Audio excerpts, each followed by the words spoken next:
प्रिय विद्यार्थी मित्रांनो, विज्ञानातील अत्यंत महत्त्वाचा घटक आपण आज बघणार आहोत. अन्नग्रहणासाठी वनस्पतींमध्ये झालेले अनुकूलन. Adaptation for food in plants.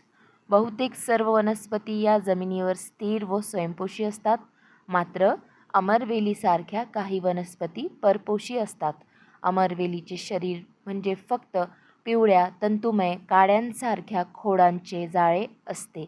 पाणी नसल्याने अमरवेल स्वतःचे अन्न स्वतः निर्माण करू शकत नाही, परंतु आधारक वनस्पतींच्या खोडांतून पोषक द्रव्ये शोषून घेण्यासाठी तिला चूषक मुळे असतात. ती आधारक वनस्पतींच्या रसवाहिन्या जलवाहिन्यांपर्यंत पोहोचतात व अन्न पाणी शोषून घेतात. अशी ही परपोषी असलेली अमरवेल आपण इंटरनेटवरील व्हिडिओंच्या माध्यमातून समजून घेणार आहोत. विज्ञान जेव्हा आपण दृश्य स्वरूपामध्ये अभ्यासतो, त्याला बघतो, तेव्हा याच्या संकल्पना समजण्यासाठी आपल्याला सोप्या जातात.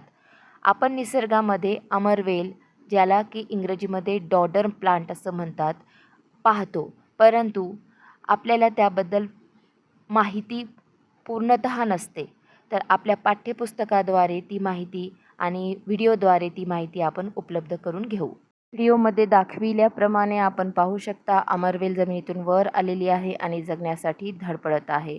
दुसऱ्या वनस्पतीचा सहारा घेऊन चूषकमुळे त्या वनस्पतीच्या खोडामध्ये रोवून त्याच्यातून पोषणद्रव्ये ही वनस्पती स्वतःच्या वाढीसाठी वापरणार आहे.